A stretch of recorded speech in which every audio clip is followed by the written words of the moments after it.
দুপুর, নৌকো মাঝ গঙ্গায়। দাঁড় টানার একটানা একটা শব্দ ছাড়া আর কোনো শব্দ নেই। শুধু খানিক খানিক সময় অন্তর দাড়ি মাঝিদের এক একটা দুর্বোধ্য হুঙ্কার স্তব্ধ প্রকৃতিকে যেন চমকে চমকে দিচ্ছে। নৌকার আশেপাশে দাঁড়ের ধাক্কায় ভেঙে পড়া জলের বৃত্তরেখা, দূরে ঢেউ খেলানো জলের রেশম চিকন গায়ে বাতাসের মৃদু কাঁপন, সেই ঢেউ খেলানো ঘি রঙা রেশমি ওড়নার গায়ে হিরে কুচি রোদের উজ্জ্বল সমারোহ। রামকালী সেই সমারোহের দিকে তাকিয়ে স্তব্ধ হয়ে বসেছিলেন। ভদ্রপুরে অচঞ্চল গঙ্গা, নৌকার গতি মৃদু মন্থর, তাই ভেতরে আলোড়ন নেই। কিন্তু মনের ভেতরে, যে মন ওই স্তব্ধ দেহ দুর্গের মধ্যে চিরদিন সমাহিত থেকেছে, না, আলোড়ন নয়, শুধু যেন সেই চির সমাহিত মনটাকে আজ একটু মুক্তি দিয়ে ফেলেছেন রামকালী, ছেড়ে দিয়েছেন ইচ্ছে মতো ঘুরে বেড়াবার জন্যে। এই ৬৮ বছর ধরে যে দীর্ঘ প্রান্তরটা পার হয়ে এলেন রামকালী, সেই প্রান্তরের এ প্রান্ত থেকে ও প্রান্ত অবধি পাক খেয়ে বেড়াচ্ছে সেই হঠাৎ ছাড়া পাওয়া মনটা। এর আগে কোনোদিন এমন করে স্মৃতি রোমন্থন করেননি রামকালী, আজ করছেন, হয়তোবা অজ্ঞাতসারেই করছেন। আজ সংসারের কাজ থেকে বিদায় নিয়েছেন রামকালী, পিঠ ফিরিয়েছেন তার দিকে, কিন্তু বিদায় গ্রহণের প্রাক্কালে কত ব্যবস্থা, কত হিসেব নিকেশ, কত নির্দেশ, কত বন্দোবস্ত। গ্রামের যে টোলটি স্থাপন করেছেন, যে দুস্থ বিদ্যার্থী কজনের প্রতিপালনের ভার গ্রহণ করেছেন, একজন কবিরাজ বসিয়ে যে দাতব্য কবিরাজখানাটি প্রতিষ্ঠা করেছেন, গ্রীষ্মের দিনের জন্য যে জলসত্রটি খুলেছেন, সেগুলি যাতে বন্ধ না হয়ে যায়, তার জন্য উচিত মতো নিষ্কর জমি দানপত্র করে দিয়ে আসতে হলো। যে কজন দুস্থ পণ্ডিত বৃত্তি পেয়ে আসছিলেন, তাদের বৃত্তি বজায় রাখার জন্য জমির ব্যবস্থা করতে হলো। তাছাড়া বরাবর গ্রামের কন্যাদায়গ্রস্ত দরিদ্র পিতা, আবিরা অসহায় বিধবার রুগ্ন অপটু পুরুষের অথবা মাতৃপিতৃহীন শিশুর একরকম আশ্রয়স্থল ছিলেন রামকালী। দূর দূর জায়গা থেকেও লোক এসে হাত পেতেছে রামকালীর কাছে। এসব লোক যাতে একেবারে না বঞ্চিত হয়, একেবারে না বিতাড়িত হয়, তার জন্য রাসুকে নির্দেশ দেওয়া হয়েছে একখানা বড় তালুকের মাধ্যমে।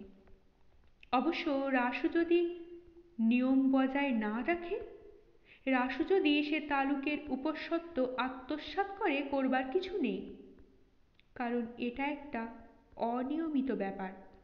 তবু রাসুকেই ভার দিয়ে আসতে হলো। রাসু ছাড়া আর কে মানুষ হলো? নেড়ুটার তো উদ্দেশ্যই পাওয়া গেল না প্রায়। ঠিকানা না জানিয়ে দু একটা চিঠি দিয়েছিল কবে কবে যেন, তাতেই জানা আছে মরেনি, বেঁচে আছে। রাসুর আর ভাইগুলো তো অমনীষী। সেজ কাকার দুটো ছেলে কুচুটের রাজা। রাসুর বড় ছেলেটা বাবুর শিরোমণি হয়ে উঠেছে, হচ্ছে সারদার দোষেই কতকটা। সারদা যেন স্বামীর সঙ্গে রেষারেষি করে ছেলেকে বাবু করে তুলতে বদ্ধপরিকর। সব কথাই বলে, ও পারবে না। ওই একটা মেয়ে, অদ্ভুত উল্টো পাল্টা। রামকালী নিঃশ্বাস ফেলে ভাবলেন, ওর বিধাতা কি ওকে কতগুলো উল্টোপাল্টা জিনিস দিয়েই তৈরি করেছিলেন, নাকি জীবনটা ওর উল্টো স্রোতের মুখে পড়ল বলেই? রামকালী ওর হদিশ পান না। কখনো ওর ভারসহ কর্মনিষ্ঠা, ওর অসাধারণ নৈপুণ্য, ওর অগাধ সহিষ্ণুতা দেখে তাক লেগে যায়।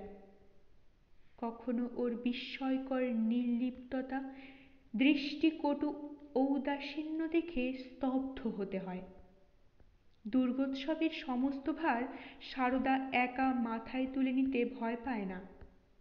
দিয়েও নিশ্চিন্ত হন রামকালী, কিন্তু এবারে হঠাৎ সারদা শান্ত ঘোষণায় জানিয়ে দিল, খুড়ো ঠাকুর যেন এ ভার আর কারোর ওপর ন্যস্ত করেন। কেন? কেনর কিছু নেই, বাড়িতে তো আরো লোক আছে। গ্রামের কজন বয়স্ক ব্রাহ্মণ কন্যাকে ডেকে রামকালী জানিয়েছিলেন বড় বৌমার শরীর অসুস্থ, অতএব তারা যদি, তারা এসেছিলেন, তুলেও দিয়েছিলেন পুজো। কিন্তু অনেক সন্ন্যাসীতে গাজন নষ্ট। পুরোহিত পুজোয় বসে হাতের কাছে উপকরণগুলি ঠিক মতো না পেয়ে রেগে আগুন। তবু রামকালী যেন সারদার উপর রাগ করতে পারেন না অগ্রাহ্য করতে। অনুভব করেন সারদার মধ্যে বস্তু ছিল, কিন্তু ভাগ্যের প্রতিকূলতায় সেটা খণ্ড খণ্ড হয়ে গেছে। ভাগ্যের প্রতিকূলতায়? এইখানেই কোথায় যেন একটা খোঁজ। অনেকবার ভেবেছেন রামকালী, ভাগ্য ছাড়া আর কি? মানুষ তো নিমিত্ত মাত্র, কিন্তু সে বিশ্বাসে অটুট থাকতে পারেননি। যাক, তবু সকলের যথাসাধ্য সুব্যবস্থা করে এসেছেন রামকালী। এখন যা নিয়তি। তথাপি অনেকগুলো মুখ যেন হতাশ দৃষ্টি মেলে তাকাচ্ছে রামকালীর দিকে, যেন বলছে, ফেলে চলে গেলে আমাদের? সত্যি? কই যাবে এ কথা তো বলনি কোনোদিন। আমরা যে বড় নিশ্চিন্ত ছিলাম। এই মুখগুলোর মধ্যে সারদার মুখটা বড় স্পষ্ট, সারদার চোখটা বড় তীব্র। হতাশা নয়, যেন সে দৃষ্টিতে অভিযোগ। কিন্তু অনেক বছর আগে আর একবার যখন সংসার ত্যাগ করেছিলেন রামকালী, তখন কি একবারও পিছন পানে তাকিয়েছিলেন? না, কি হালকা, কি বন্ধনহীন মন নিয়ে সেই যাওয়া। বৈরাগ্যের কারণটা নিতান্তই স্থূল একটা সত্যি। বাপের খড়ম থেকে সে বৈরাগ্যের উদ্ভব। রাগ, দুঃখ, অভিমান, ক্ষোভ সব মিলিয়ে তীব্র একটা অনুভূতি যেন ঠেলে ঘরের বার করে দিয়েছিল সেই কিশোর বালককে, যাকে এখন যেন চোখের সামনে দেখতে পাচ্ছেন রামকালী। ছেলেটা একখানা নৌকার পাটাতনের মধ্যে ঢুকে বসে রইল সারাটা দিন। কেউ তেমন লক্ষ্য করল না। একসময় ছেড়ে দিল নৌকা, ছেলেটা রইল ঘাপটি মেরে। তারপর অনেকক্ষণ পর ধরা পড়ল। তখন নৌকো অনেক এগিয়েছে। রামকালী দেখছেন মাঝি মোল্লারা জেরা করছে ছেলেটাকে। ছেলেটা স্বচ্ছন্দে উত্তর দিচ্ছে, তার কেউ কোথাও নেই, গরিব ব্রাহ্মণ সন্তান, ভাড়ার টাকা দিতে পারবে না। নৌকা যেখানে যাবে সেখান পর্যন্ত যদি তাকে দয়া করে নিয়ে যায় তারা, অবস্থা বুঝে মমতা বশতই হোক বা দেব কান্তি রূপ দেখেই হোক, ছেলেটাকে তারা সমাদর করে নিয়ে গিয়েছিল মুকসুদাবাদ অবধি। সেখানে মিলে গেল গোবিন্দগুপ্তর আশ্রয়। সে যেন ঈশ্বরের প্রত্যক্ষ আশীর্বাদের মতন। সেই নিতান্ত কিশোর ছেলেটার মনে হয়েছিল পৃথিবীটা এত বড়, ভগবান এত দয়ালু, অথবা ইনিই ভগবান, পুরাণ উপপুরাণের গল্পের মতো ছদ্মবেশ ধরে রামকালীকে কৃপা করতে এসেছেন। গঙ্গার ঘাটেই বসেছিল ছেলেটা। কবিরাজ স্নান করতে এসেছিলেন। থমকে দাঁড়িয়ে পড়ে বললেন, চিনছি না তো তোমাকে, কাদের ছেলে বাবা? এখন ভেবে হাসি পাচ্ছে। রামকালী সচ্ছন্দে বলেছিলেন, তোমার সে খোঁজে দরকার কি? দরকার কিছু আছে বই কি। গোবিন্দগুপ্ত একটু হেসে বলেছিলেন, কাদের ছেলে, কেন একা ঘুরে বেড়াচ্ছ? রীতি চরিত্রই বা কেমন এসব না জানলে চলবে কেন? চলবে না? না, ভিন গাঁয়ের ছেলেকে বিশ্বাস কি? পরে জেনেছিলেন রামকালী ওটা একটা চালাকি, রাগিয়ে দিয়ে পরিচয় আদায়ের চেষ্টা। কিন্তু সেদিন সেই ছেলেটার সে কথা বোঝবার ক্ষমতা ছিল না। সে তাই ক্রুদ্ধ গলায় বলে উঠেছিল, বিশ্বাস করতে কে পায়ে ধরছে তোমায়? আমার ইচ্ছে, আমি বসে আছি, ঘাট কি তোমার কেনা? সেই সৌম্য দর্শন পৌর ছেলেটার কথায় বেশ কৌতুক অনুভব করেছিলেন, তাতে সন্দেহ নেই, এবং ইচ্ছে করেই খানিকক্ষণ ধরে বাক বিতণ্ডা চালিয়েছিলেন মজা উপভোগ করতে। তারপর কেমন করে যেন সন্ধি হয়ে গেল, আর কেমন করেই যেন ছেলেটা আশ্রয় পেয়ে গেল তার কাছে। কিন্তু শুধুই কি আশ্রয়? নিঃসন্তান দম্পতির হৃদয় উজাড় করা ভালোবাসার অধিকারী হয়নি সেই মুখর ছেলেটা? আস্তে আস্তে সেই মুখরতা চপলতা সব অন্তর্হিত হয়ে স্থির শান্ত মেধাবী একটি ছাত্রে পরিণত হল সে। আর শুধু স্নেহেরই নয়, তাদের যথা সর্বস্বেরই উত্তরাধিকারী হয়ে উঠল। আশ্চর্য! তবু একদিনের জন্য নিজে হাতে রেঁধে খাওয়াননি কবিরাজ গৃহিণী, অন্য এক ব্রাহ্মণ বাড়িতে খাওয়ার ব্যবস্থা করে দিয়েছিলেন। সমস্ত দৃশ্যগুলি যেন হঠাৎ চোখের ওপর জল জ্বলিয়ে উঠেছে।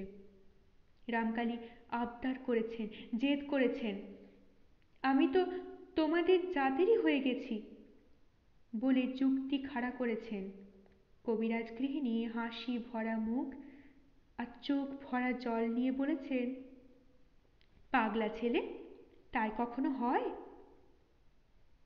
তোমাদের তো পৈতে আছে বলেছিলেন রামকালী।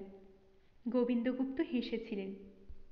আছে তা সত্যি, তবে কি জানিস, সবেরই তো জাত থাকে। কেউটে গোখরো আর ঢোড়া বোড়া যেমন এক নয়, তেমনি তোর পৈতে আর আমার পৈতে এক নয়। তোকে তো আমার নিতে ইচ্ছে করে, কিন্তু নিই না। কখন কি অপরাধ ঘটে কে জানে।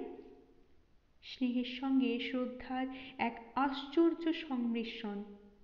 রামকালী প্রথমে বলেছিলেন, আমার কেউ কোথাও নেই। তারপর ধীরে সবই প্রকাশ পেয়ে গিয়েছিল। গোবিন্দগুপ্ত বলতেন, দেখ, তোর মা বাবাকে খবর না দেওয়া আমার পক্ষে মহাপাপ হচ্ছে। তুই নিষেধ করিস না, আমি কোনো প্রকারে খবর দিই। রামকালী বলতেন, কেন, আমি বুঝি তোমার চক্ষুশূল হচ্ছি এবার? বেশ, পুণ্যির ভরা করে খবর দাও তুমি, দেখবে আবার পাখি ফুরুত। কবিরাজ গৃহিণী ষাট ষাট করে শিউরে উঠতেন, বলতেন, তুমি বা পাপ পাপ করে ব্যস্ত হচ্ছ কেন বাবু? ওর মা বাপ ও বুঝবে। ছেলের প্রাণ যদি মা বলে না কাঁদে, বুঝতে হবে মায়ের প্রাণে কোথাও ঘাটতি আছে। মায়ের প্রাণে কি ঘাটতি থাকে বড় বউ?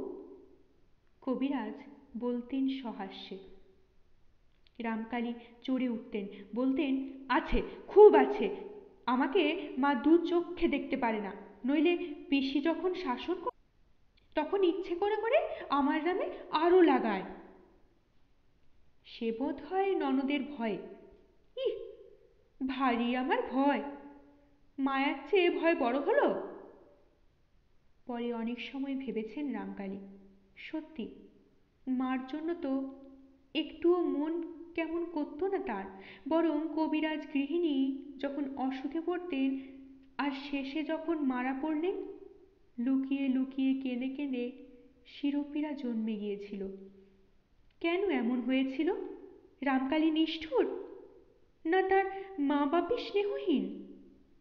বাপের সম্পর্কে এক কথায় রায় দিয়ে দিলেও মায়ের সম্পর্কে সে রায় দিতে একটু বাধ্য, হয়তো বিবেকেই বাধ্য। কিন্তু জীবনের এই শেষ প্রান্তে সে যখন জীবনটাকে ওই ফেলে আসা গঙ্গার স্রোতের মতো সম্পূর্ণ আর স্পষ্ট দেখতে পাচ্ছেন, তখন রামকালী নিঃশ্বাস ফেলে ভাবলেন, ভালোবাসা জীবনে সেই একবারই লাভ করেছিলেন, সেই এক প্রৌঢ় দম্পতির কাছে। সারা জীবনে অনেক পেয়েছেন রামকালী, শ্রদ্ধা, সমীহ, ভয়, ভক্তি, ভালোবাসা পাননি। সবাই তাকে দূরে রেখেছে, দূরে থেকে প্রণাম জানিয়েছে।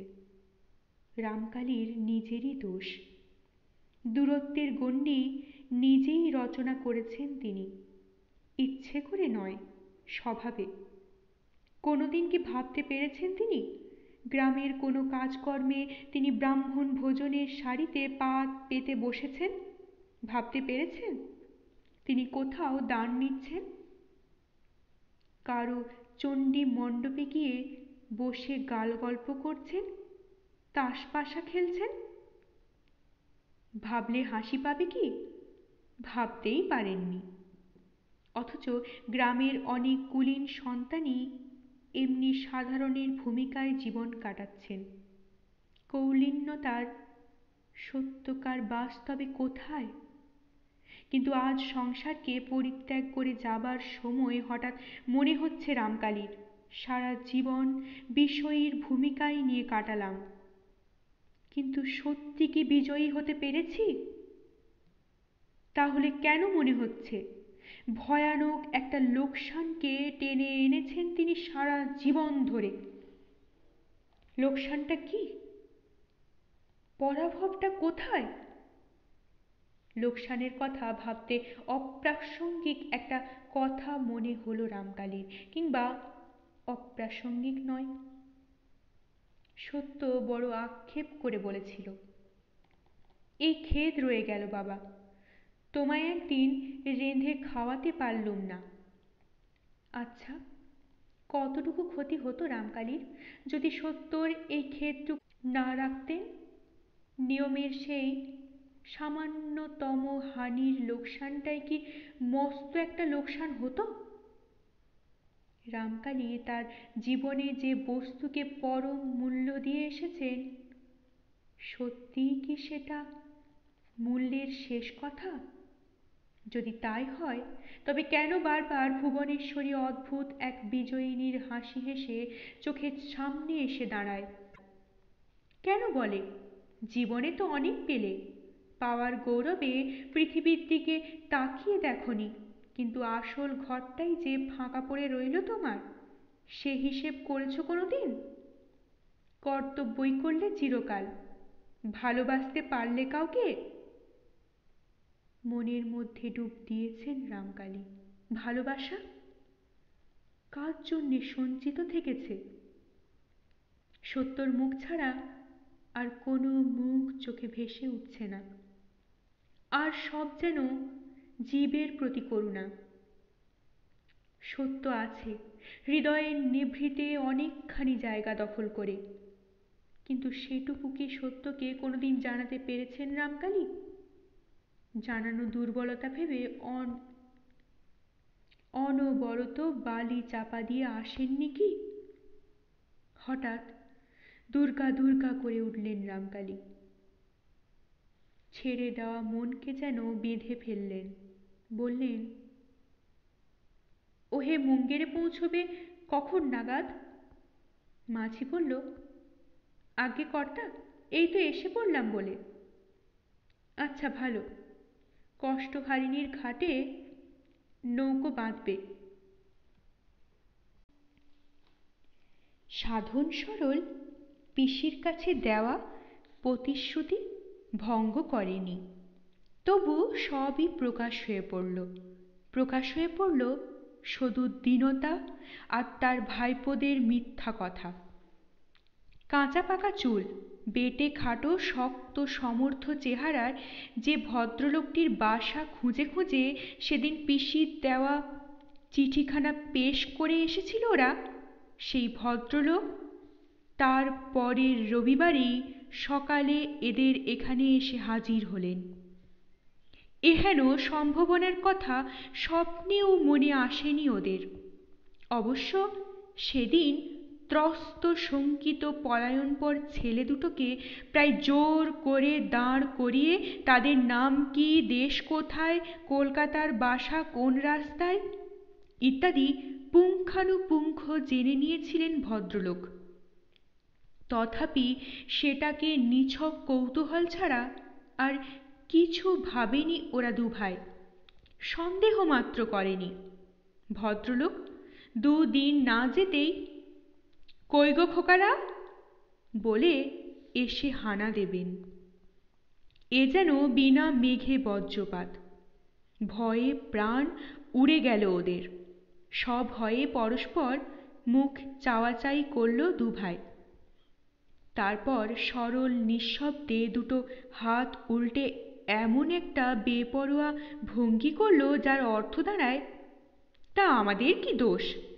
আমরা তো ওনাকে আসতে বলিনি, পিসি বারণ করে দিয়েছিল তাই না। কিন্তু এটাও বিনা শব্দে শুধু চোখের ইশারায় উচ্চারিত হলো। কিন্তু আমরা সেদিন মিছে কথা বলেছি। মা যখন বলল স্কুল থেকে ফিরতে দেরি কেন, তখন বলেছি স্কুলে বল খেলা ছিল।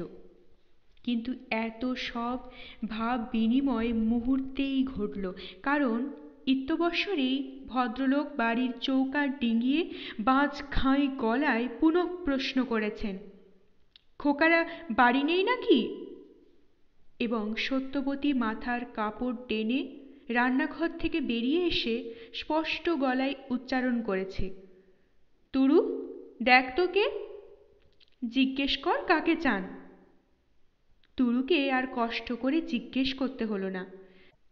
যার কানে যাবার স্বচ্ছন্দেই গেল, আর তিনি সহাস্যে এগিয়ে এসে উত্তর দিলেন, নন্দাই গো নন্দাই, আপনি হচ্ছেন শ্যালাজ ঠাকরুন। শুনে সত্যবতী হাঁ। এইমাত্র নবকুমার বাজারে গেল, আর এখনই ঝামেলা। কে জানে লোকটাকে, কোন বদবুদ্ধি লোক না বাসা ভুল করে। সেই কথাটাই বলে সত্যবতী, ছেলেদের মাধ্যম মাত্র করে। তুরু বল, আপনি বোধ হয় বাসা ভুল করছেন। বাসা ভুল? ভদ্রলোক হেসে উঠলেন। মুকুন্দ মুখুজ্জে এত কাঁচা ছেলে নয় যে উচিত মতো তল্লাশ না করে কারুর অন্দরে ঢুকে পড়বে। দস্তুর মতো পাড়ার লোককে শুধিয়ে সঠিক জেনে তবে ঢুকেছি। বলি, তুমি বারুইপুরের নীলাম্বর বাড়ুজ্যের বেটা নবকুমার বাড়ুজ্যের পরিবার নয়? অস্বীকার করো। বলে আপন রসিকতায় হে হে করে টেনে টেনে হাসতে থাকেন। কথার ভাষা এবং ভঙ্গিমা এমনই অমার্জিত যে রাগে আপাদমস্তক জ্বলে যায় সত্যবতীর।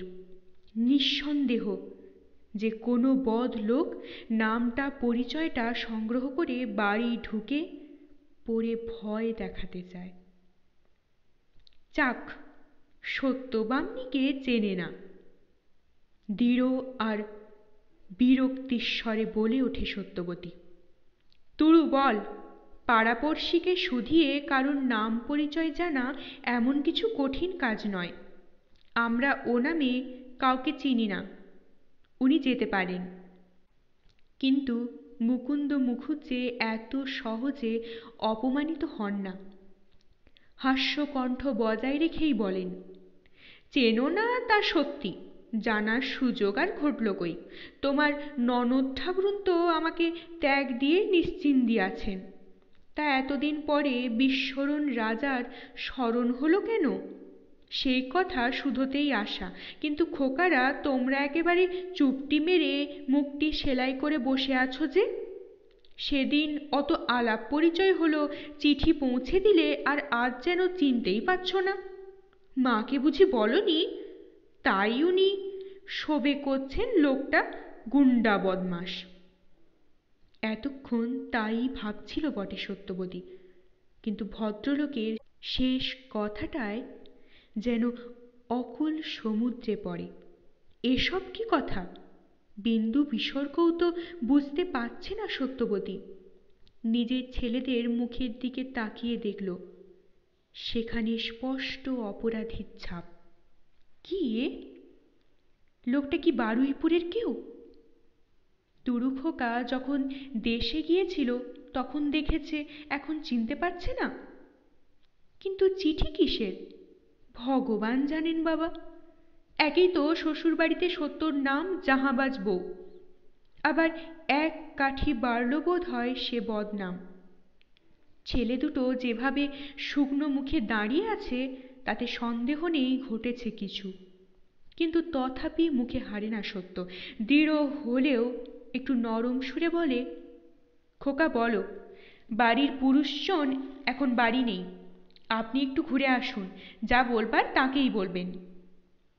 মুকুন্দ মুখুজ্জে এবার একটু গম্ভীর হন, বলেন, বলবার আমার কিছুই ছিল না, তবে আপনার ননদ ঠাকুরুন শ্রীমতী সৌদামিনী দেবী হঠাৎ তার ত্যাগ দেওয়া স্বামীকে একখানা পত্তর কেন দিলেন তারই তল্লাশ করতে। ঠাকুরজি পত্র দিয়েছেন আপনাকে? মানে আপনি? যাক, এতক্ষণে চিনলে, বাবা! কোথায় ভেবেছিলাম শালার বাড়িতে সে একটু জামার আদর পাবো, তা নয়। কিন্তু ঠাকুরজি চিঠি লিখেছেন? সত্য আরক্ত মুখে বলে, আমার বিশ্বাস হচ্ছে না, অসম্ভব। মুকুন্দ মুখুজ্জে কথাটার অন্য অর্থ ধরেন, বলেন, আহা, নিজে হাতে কি আর লিখেছে, কাউকে ধরে লিখিয়েছে নিশ্চয়। এই তো তোমার এই খোকারাই দিয়ে এলো পরশু দিনকে। আমার খোকারা পরশু দিনকে? সত্যবতী বিচলিত হয়, বিচলিত স্বরে বলে, তুরু খোকা? তুরু খোকার নত বদন, যে বদনে অপরাধের কালিমা। সত্য যেন একটু অসহায়তা অনুভব করে, আর এই প্রথম বোধ করি নবকুমারের অনুপস্থিতিতে কাতরতা বোধ করে। মুকুন্দ মুখুজ্জের চোখে সত্যর এই বিচলিত ভাবটা ধরা পড়তে দেরি হয় না, এবং ব্যাপারটা অনুধাবন করতেও দেরি হয় না। ছেলে মানুষদের যা হোক বুঝিয়ে চিঠিটা সৌদামিনী চুপি চুপি পাঠিয়েছে। আগে এটা বুঝলে মুকুন্দ মুখুজ্জে অন্যভাবে নিজেকে উপস্থিত করতেন। ছেলে দুটো থতমত খেয়ে যাচ্ছে, যাবেই তো, মা জননীটি যে খণ্ডারণী তা তো বোঝাই যাচ্ছে। বাবা, যেন পুলিশের ধমক। কিন্তু মুকুন্দও পুলিশের বাবা, আট ঘাটটি বেঁধে তবেই এসেছেন, চিঠিটা সঙ্গে এনেছেন। তবে ভদ্রলোকের ধারণায় একটু ভুল ছিল, ভেবেছিলেন সৌদামিনী নিশ্চয়ই কলকাতায় ভাইয়ের বাসায় এসেছে, আর ভাইপোদের সেটুকু চেপে যেতে বলেছে। নইলে 7 জন্মে যে কখনো কোনো বার্তা দিল না, সে কেন হঠাৎ? কিন্তু ধারণাটা ভুল তা তো বোঝাই যাচ্ছে। সৌদামিনী এখানে নেই সত্যি, তবে কেন হঠাৎ সে চিনতে যাক। ফতুয়ার পকেট থেকে সৌদামিনীর সেই গোপনতম দুর্বলতার ইতিহাসটুকু বার করে মেলে ধরেন মুকুন্দ মুখুজ্জে দাওয়ার ধারে মেজে, আর দেখে এক মুহূর্তে চিনে ফেলে সত্য। হাতের লেখাটা তারই বড় ছেলের, অর্থাৎ তুরুকে দিয়েই লিখিয়েছে সৌদামিনী। সমস্ত ঘটনাটা স্পষ্ট হয়ে যেতে দেরি হয় না, আর দিনের আলোর মতো স্পষ্ট হয়ে ওঠে। শুধু নিজের ছেলেদের এই দুর্বোধ্য আচরণটা অন্ধকারই থেকে যায়। সত্যবতীকে বিন্দু বিসর্গ না জানিয়ে এত সব কাণ্ড করবার সাহস কি করে হলো ওদের? পড়ে থাকা চিঠিখানাতে চোখ মেলা মাত্রই পাঠোদ্ধার হয়ে গেছে, কারণ অক্ষরের ছাঁদ আর তার প্রতিটি টান, প্রতিটি বাঁক তো সত্যবতীর মুখস্থ। না, প্রেমপত্র নয়, ভাইপোকে দিয়ে লেখানোর আপত্তির কিছু নেই। সৌদামিনী লিখেছে, পরম পূজনীয় শ্রীচরণ কমলেশু, বহু কালাবধি আপনার কোনো সংবাদাদি জানি না, আপনিও সংবাদ নেন না, অধীনা জীবিত কি মৃত। আমার কথা থাক, আপনার সংবাদ পাইতে ইচ্ছা হয়। আমার ভ্রাতা নবকুমার কলিকাতায় বাসা করিয়া আছে, তাহার সহিত সাক্ষাৎ হইলে জানিতে পারি। ইহারা নবকুমার ভাই জীবনের পুত্র সাধন কুমার ও সরল কুমার। পত্রদানের ধৃষ্টতা মার্জনা করিবেন। অধিক কি লিখিব? ভগবানের নিকট নিয়ত আপনার কুশল প্রার্থনা করি। শত কোটি প্রণামান্তে, চরণের দাসী শ্রীমতী সৌদামিনী দেবী। পাঠোদ্ধার করে যেন স্তব্ধ হয়ে যায় সত্য। এই সৌদামিনী দেবী কোন সৌদামিনী? সেই তাদের সদুদি? সেই সদুদি নিয়ত ভগবানের কাছে এই লোকটার কুশল প্রার্থনা করে? এই বেটে খাটো খাট মুগুরে গড়নের আধবুড়ো লোকটার? এও কি সম্ভব? সৌদামিনী বিধবা নয়, এইটুকু মাত্র জানা যেত ভাত খেতে বসার সময়। হেসেলে ভাতটা নিয়ে বসত সে মামির সঙ্গে, ভাইয়ের বউয়ের সঙ্গে মাছের ভাগটা নিয়ে, এই যা। তাছাড়া আর কোনো দিন কোনো সময়ে টের পাওয়া যেত না শুধু স্বামী আছে। আশ্চর্য আশ্চর্য, মানুষ কি অদ্ভুত জীব গো! শুধু মরে থাকাই নয়, স্বামীর সংবাদের জন্য উতলা হয় সে। এতই হয় যে মান মর্যাদা জলাঞ্জলি দিয়ে চরণের দাসী স্বাক্ষরিত চিঠি পাঠায়। এ কি দীনতা, এ কি দুর্বলতা! বয়সকালে চিরদিন স্থির থেকে এখন এই ভাঁটা পড়া বয়সে এমনই অস্থির হল যে মান অপমান জ্ঞান হারালো। সৌদামিনীর এই পদস্খলন যেন সত্যবতীর মাথাটা ধুলোয় লুটিয়ে দিল। পদস্খলন?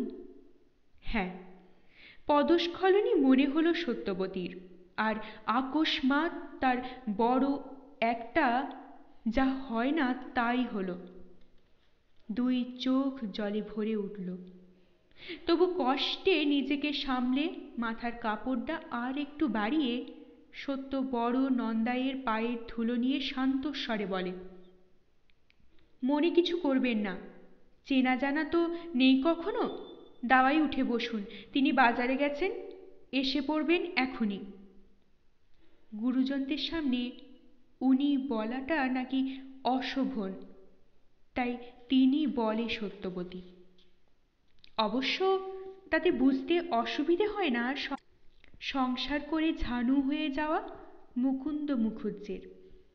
এতক্ষণে তিনি শালা বউয়ের আচরণে প্রীত হন এবং প্রাণতাকে থাক থাক করে সৌজন্য দেখিয়ে গর্বিত ভঙ্গিতে উঠে গিয়ে দাওয়ায় পাতা জল চৌকিতে জাঁকিয়ে বসেন।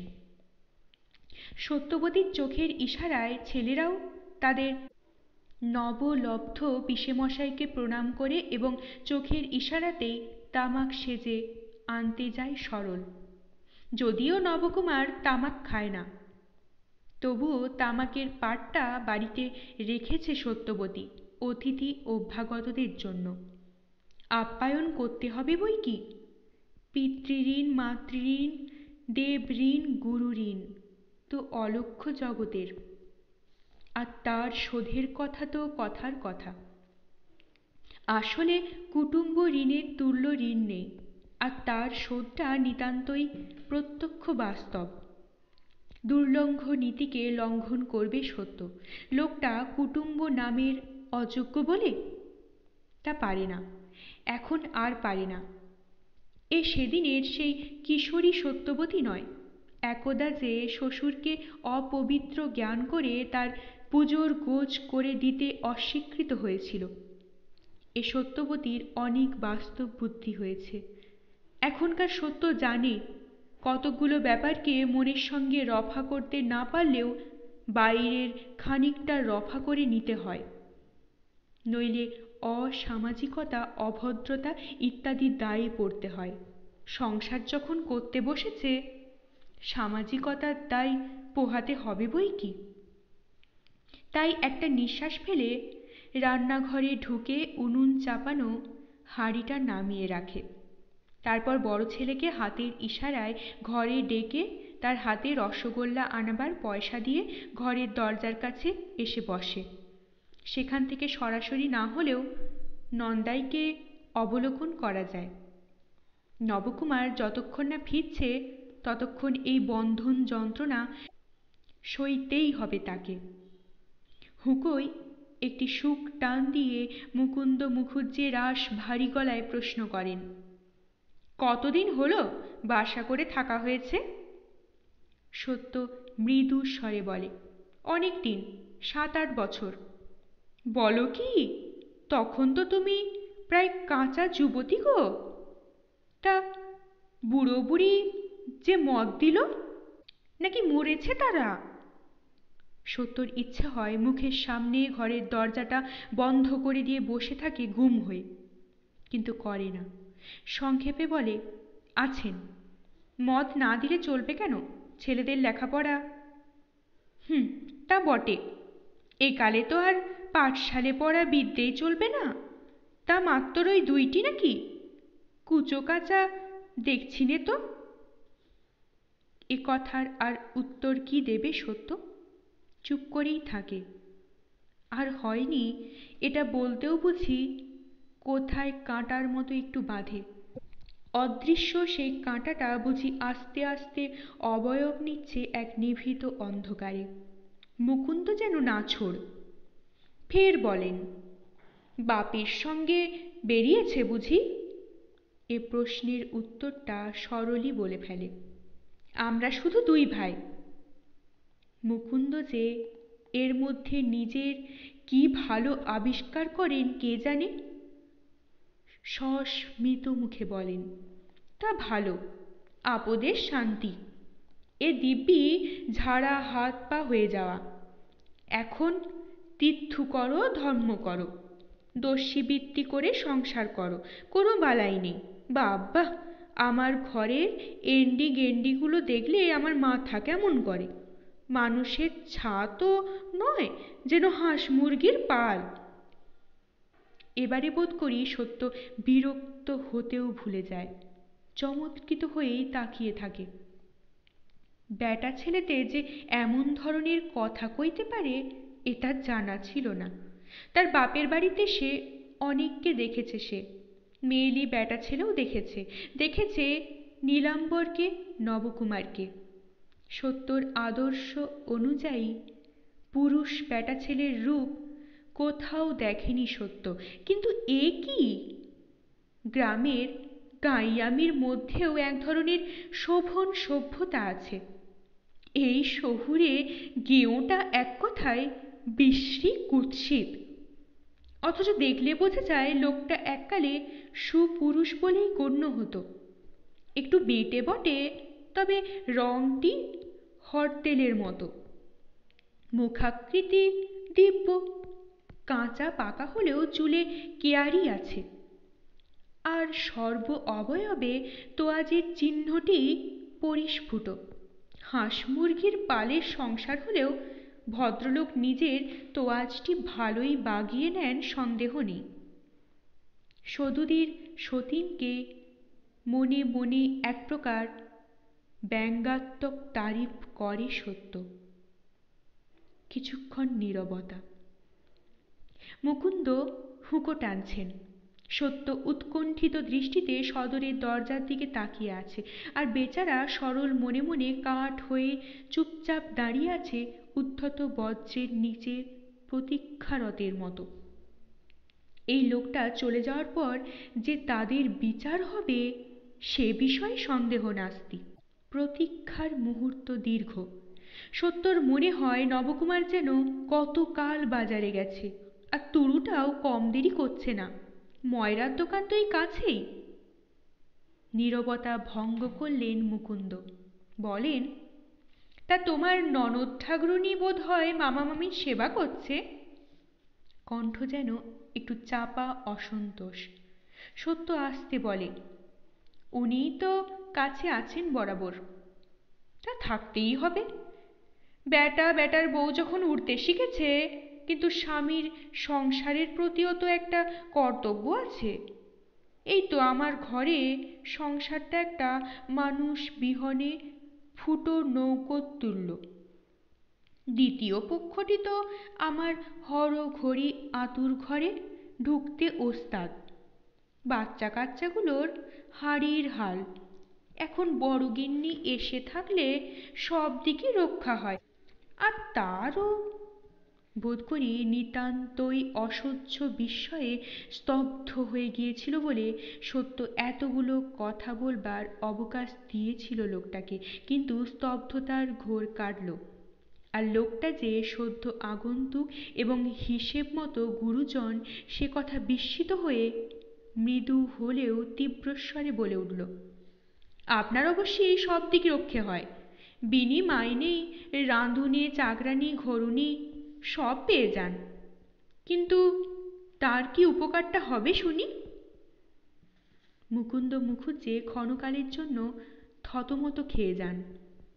কারণ এ হেন তীব্রতার মুখোমুখি দাঁড়াতে হবে এ কল্পনা নিশ্চয়ই তার ছিল না। তবে আত্মস্থ হতেও দেরি লাগে না। সেই আত্মস্থ ভঙ্গিতে মৃদু হাস্যের প্রলেপ লাগিয়ে বলেন, শালাবাবুর আমার পরিবার ভাগ্যটি তো দেখছি বেশ ভালোই। একে রূপসী তাই বিদুষী, নাটক নোবেল পড়ার অভ্যেস আছে বোধ হয়। তা জিজ্ঞেসই যদি করলে তো বলি, উপকারের কিছু না হোক, পরকালের কাজটাও তো হবে। মামার ঘরের দাস্যবৃত্তি করার চাইতে স্বামীর ঘরের দাস্যবৃত্তি কিছু আর অপমান্যের নয়। সত্য উঠে দাঁড়ায়, ধীর স্বরে চেষ্টা করে বলে, মেয়ে মানুষের কোনটা মান্যের আর কোনটা অপমানের সে জ্ঞান থাকলে আর কথা বলতে পারতেন না।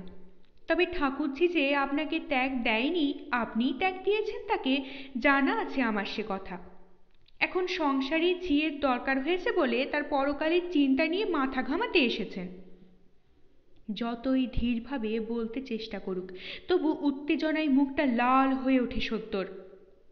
আর এ উত্তেজনা শুধু ওই চোখের চামড়াহীন বর্বরতার নির্লজ্জতাতেই নয়, সদুর নির্লজ্জতাতেও। এই হতচ্ছাড়া লোকটাকে এসব কথা বলার সুযোগটা তো সদুই দিয়েছে। মুকুন্দ মুখুজ্জে এর উত্তরে কি বলতেন বা সত্য কিভাবে কথা শেষ করত কে জানে।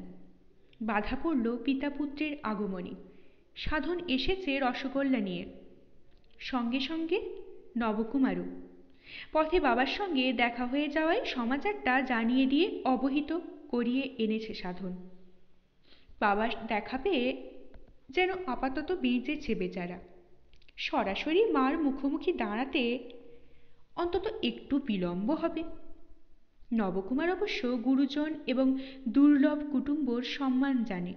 শশব ব্যস্তে হাতের জিনিস নামিয়ে হেঁট হয়ে পায়ের ধুলো নিয়ে সম্মিত বচনে বলে, কি ভাগ্য আমার, পায়ের ধুলো পড়ল এতদিন পরে। কতক্ষণ এসেছেন? সত্য ততক্ষণে রসগোল্লার ভাঁড় নিয়ে ঘরে ঢুকে গেছে। মুকুন্দ অন্তরালবর্তিনীর কর্ণগোচর হতে পারে এমন উদাত্ত স্বরে উত্তর দেন, তা এসেছি অনেকক্ষণ। এতক্ষণ হাঁ হয়ে বসে তোমার বিদুষী পরিবারের লেকচার শুনছিলাম। কলকাতারই মেয়ে বুঝি, মেমের কাছে লেখাপড়া শেখা? লজ্জায় মাথাটা হিট হয়ে যায় নবকুমারের, মুখটা টকটকে হয়ে ওঠে। আর সত্যর প্রতি অপরিসীম ক্রোধে যেন হতবাক হয়ে যায়। আস্পর্ধার কি একটা সীমা নেই? কথা বলতে জানে বলে যাকে যা ইচ্ছে বলবে। অত বড় বুড়ো নন্দায়, তাও আবার চিরদিনের অদেখা। তার সঙ্গে তো কথা কইবার কথাই নয়, ঘোমটা দিয়ে ঘরের মধ্যে ঢুকে পড়বার কথা তা নয়। এমন কথা শুনিয়েছে বসে বসে যে এই উপহাসের জুতোটি খেতে হলো নবকুমারকে। ছি ছি। কিন্তু এখন হচ্ছে মনের রাগ মনে চাপা। কিল খেয়ে কিল চুরি। জুতোটাকে বোনাইয়ের রসিকতা বলে ধরে নিয়ে হে হে করে হাসা।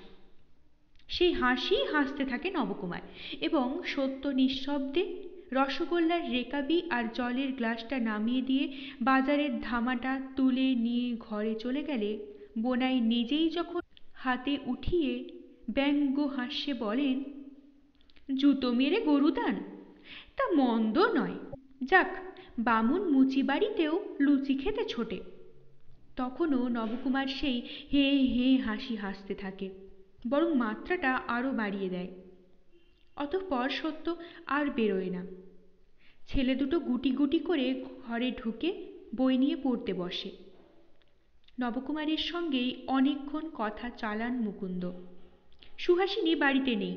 রবিবার সকালে সে পাশেরই এক বড়লোকের বউয়ের কাছে লেশ বোনা শিখতে যায়। বউটির ছেলে মেয়ে নেই। বাড়িতে প্রচুর চাকর দাসী।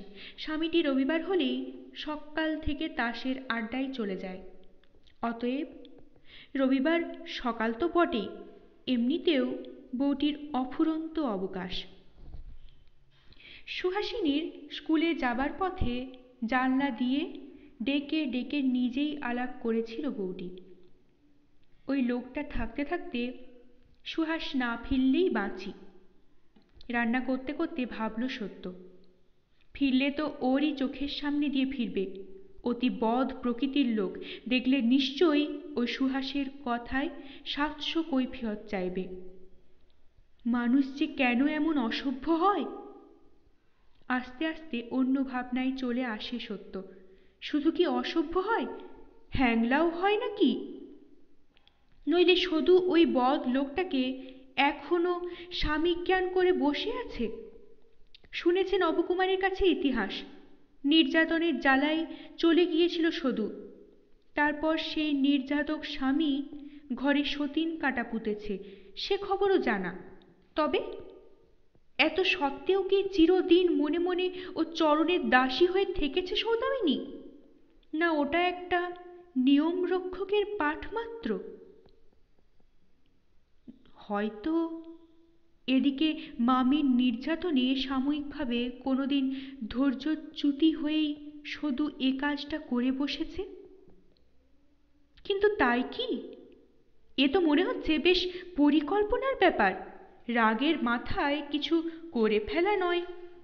পাড়ার কোনো ছেলেপুলেকে দিয়ে লেখালে লোক জানাজানি হবার ভয়ে হয়তো এতদিন পারেনি। এখন নিজের ভাইপোদের দিয়ে সন্দেহ নেই কথাটা প্রকাশ করতে বারণ করেছে ছেলেদের। সদুর ওপর এজন্য রাগ হয় সত্যর। পিসি হয়ে লুকোচুরি করার বিদ্যেটায় হাতে খড়ি দিলে তুমি। এখন সত্য কি করে ওদের তিরস্কার করবে? সেটা কি ঠিক হবে? পিসিও তো গুরুজন, তার কাছে যখন কথা দিয়েছে সত্য রক্ষা যে মানুষের জীবনের সাধধর্ম, এ কথা সত্যই শিখিয়েছে ছেলেদের। কিন্তু যতই যা শেখাও, তুরুটা ঠিকঠাক বাপের ধাঁচে যাচ্ছে, মেরুদণ্ডহীন অসার। তবে নবকুমারের আবার তার ওপর মুখে তর্পানি আছে, এর সেটা নেই। এই যা মৃদু ভালো মানুষ ছেলেটা। কিন্তু ভালো মানুষই কি প্রার্থনীয়? ওই ভালোটা বাদ দিয়ে যেটা হয় সেটাই যে চায় সত্য। সরলটা হয়তো একটু অন্যরকম হবে, কিন্তু সে কোন রকম? সত্যবতীর মনের মধ্যে মানুষের যে ছাঁচ গঠিত আছে তার ধারে কাছে পৌঁছবে না, সে আশা নেই সত্যর। লেখাপড়া শিখবে, রোজগারপত্র করবে, 5 জন ভালো বলবে, এই পর্যন্ত, তার বেশি নয়। বুঝে নিয়েছে সত্য। যদি তার বেশি হতো এতদিনে ধরা পড়ত সে দীপ্তি, সে ঔজ্জ্বল্য। বরং সুহাসিনীর মধ্যে বস্তু দেখতে পায় সত্য, দেখতে পায় দীপ্তির চমক। যে সুহাসিনীর কৈশোর কাল পর্যন্ত কেটেছে এক কুশ্রী পরিস্থিতির মধ্যে, জীবনের বনেদে যার শুধুই শূন্যতা। হয়তো সেই জন্যেই আলো আর অন্ধকারের পার্থক্যটা ওর কাছে তীব্র হয়ে ধরা পড়েছে। এদের কাছে সে তীব্রতা নেই, এরা তাই ঝাপসা ঝাপসা। 14-15 বছর বয়স হলো, এখনো বোঝা যাচ্ছে না ওরা নিজেদের নিয়ে কিছু ভাবে কিনা, ভাবতে শিখেছে কিনা। কোনটা ভালো কোনটা মন্দ সেটা চিন্তা করে কিনা। আশ্চর্য! সত্যবতীর মনের মধ্যে যে ছাঁচ, সত্যবতীর গর্ভের ছাঁচ তার নাগাল পেল না। ঈশ্বর জানেন এই সুদীর্ঘকাল পরে সত্যবতীর সত্তার মধ্যে আবার কোন ছাঁচ গঠিত হচ্ছে। প্রথমটা ভারী একটা বিপন্নতা বোধ করছিল সত্য। বিপদ বলে মনে হয়েছিল ঘটনাটাকে। ক্রমশ মনটা কোমল হয়ে আসছে, এমনকি মাঝে মাঝে ভাবতেও ইচ্ছে করছে, পালা বদল হলে মনে হয় না, একটি মেয়ে হলে বেশ হয়।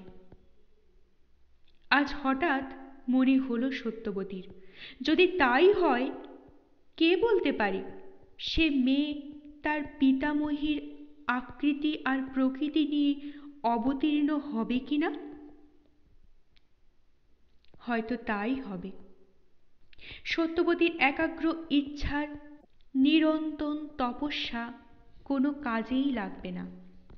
মেয়ে মানুষের এক অদ্ভুত নিরুপায়তা, নিজের রক্ত মাংস মন বুদ্ধি আত্মা সবকিছু দিয়ে যাকে গড়েছি, জানি না সে কি হবে। নিঃশ্বাস ফেলে ভাবল, শুনেছি শাস্ত্রে আছে নরানাং মাতুলক্রম, কিন্তু মাতুল না থাকলে? দাদামশাইয়ের আত্মজিত মাতুল, তবে দাদামশাইয়ের কথা শাস্ত্রে লেখেনি। চিন্তায় ছেদ পড়ল। বাইরে সেই বাজখাই গলা বেজে উঠল, কই গো বাড়ির গিন্নি, অত লেকচার টেকচার শুনিয়ে হঠাৎ একেবারে ডুবছে? অধম তাহলে এখন বিদায় নিচ্ছে, মাঝে মাঝে আসতে অনুমতি হবে তো?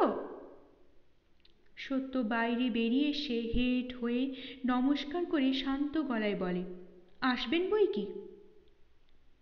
কিন্তু এতে ওই শান্ত বচনেতে কোনো কাজ হলো না। মুকুন্দ বিদায় নিতে নবকুমার রে রে করে পড়ল, বলি তোমার ব্যাপারটা কি? কি সব যাচ্ছে তাই কথা বলেছ মুখুজ্জে মশাইকে? সত্য বিরক্তিভাবে বলে, যাচ্ছে তাই আবার কি বলতে যাব? তা যাচ্ছে তাই ছাড়া আবার কি? উনি কিন্তু যেচে আসেনি, দিদি তল্লাশ করেছিল তাই। কথা থামিয়ে দিয়ে সত্য বলে ওঠে, সেই ঘেন্নাতেই গলায় দড়ি দিতে ইচ্ছে হচ্ছিল আমার। তার মানে? মানে ভাবো খেয়ে দিয়ে নিশ্চিন্দি হয়ে, এখন চান করোগে। থামো, বলি দোষটা কি করেছে দিদি? স্বামী তো বটে, তা তো নিশ্চয়ই। তবে? নবকুমার সৎসাহে বলে, মুখুজ্জে মশাই যা বললেন তাতে বুঝলাম ওর দুঃখটা। আর যাই হোক, লোকটা কপট নয়। বললেন এক সময় দোষ ঘটেছিল ঢের, কুসঙ্গে পড়ে নেশা ভাঙ কুকর্ম কিছুই বাকি রাখিনি ভায়া। সতী সাধ্বীকে লাঞ্ছনাও করেছি, কিন্তু পরে চৈতন্য হয়েছে।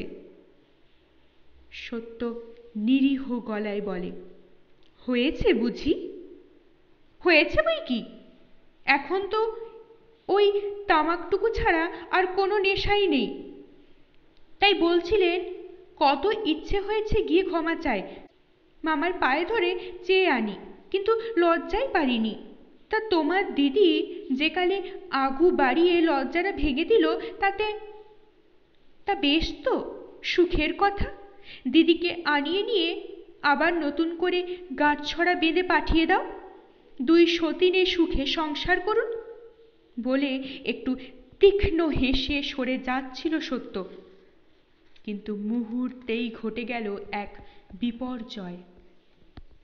নবকুমার বোধ করি কিছু না ভেবেচিন্তে ক্ষণ পূর্বে শোনা একটি মাত্র কথা যথাযথ উচ্চারণ করে বসল। তা সে সতীন জ্বালা আর বেশি দিন নয়। শুনলাম নাকি এ পক্ষের সূতিকা ধরেছে, তবে সে কাঁটা আর কদিন। মুহূর্তে যেন একটা বোমা ফেটে গেল। সত্যবতীর উন্মাদের মতো নিজের কপালে একটা থাপড়া মেরে চিৎকার করে উঠল, চুপ করবে তুমি?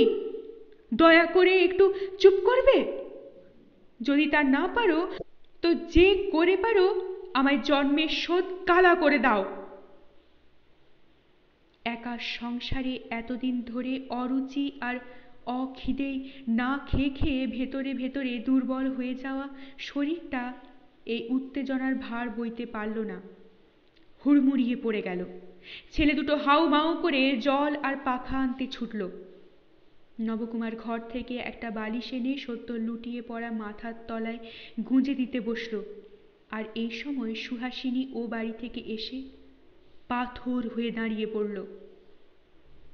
আজ ভারী উৎফুল্ল হয়ে আসছিল সুহাস, কারণ তার শিক্ষাগুরু বউটি বলেছেন, তুমি যদি ভাই রাজি থাকো তো আমার মাস্টারি করো। বড়লোকের বাড়িতে কেবল খেয়ে শুয়ে জীবনে যেন ঘেন্না ধরে গেছে। তোমায় দেখে মনে হয় যদি তোমার মতন বই টই পড়তে পারতাম তাহলে বা দিনটা কাটত। তা স্কুলে যাওয়া তো আর এ জীবনে হবে না, তবু তোমার কাছে যদি মাস মাস 8টা করে টাকা দিতে চেয়েছে সে। সুহাস অবশ্য টাকার কথায় আপত্তি করেছিল, বলেছিল, টাকা কেন ভাই, তুমি আমায় একটা বিদ্যে শেখাচ্ছ, আমি না হয় তার বদলে তোমাকে একটা। কিন্তু সে হাতে ধরে কাকুতি মিনতি করেছে, বলেছে, আমার শখের জন্য টাকা খরচ করতে তো আমার বর সর্বদা রাজি। একদিন থিয়েটারে নিয়ে যেতে 25-30 টাকা খরচ করে। এও তো আমার একটা শখ, গুরুকে দক্ষিণে না দিলে বিদ্যে হয় না। সুহাস রাজি হয়ে এসেছে। উৎফুল্ল হৃদয়ে সত্যর কাছে বলতে আসছিল, দেখো পিসিমা, বড়লোক মাত্রেই খারাপ হয় না, তাদের মধ্যেও মহৎ আছে। কিন্তু এসেই এই দৃশ্য। তাড়াতাড়ি সবাইকে সরিয়ে দিয়ে সেবার ভারটা হাতে তুলে নিল সে, আর সেই প্রথম খবরটা জানল। আত্মগতভাবেই বলে ফেলল নবকুমার, শরীরটায় পদার্থ নেই দেখছি। বাচ্চা কাচ্চা হবার আগে মেয়ে ছেলে মা ঠাকুমার কাছে যায়, তা সেগুড়ে তো বালি, বারুইপুরেই পাঠিয়ে দিতে হবে দেখছি।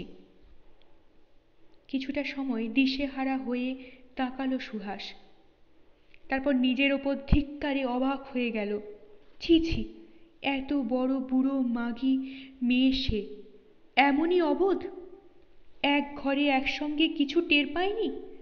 তুরু খোকার চাইতে তাহলে কোনো তফাৎ নেই তার।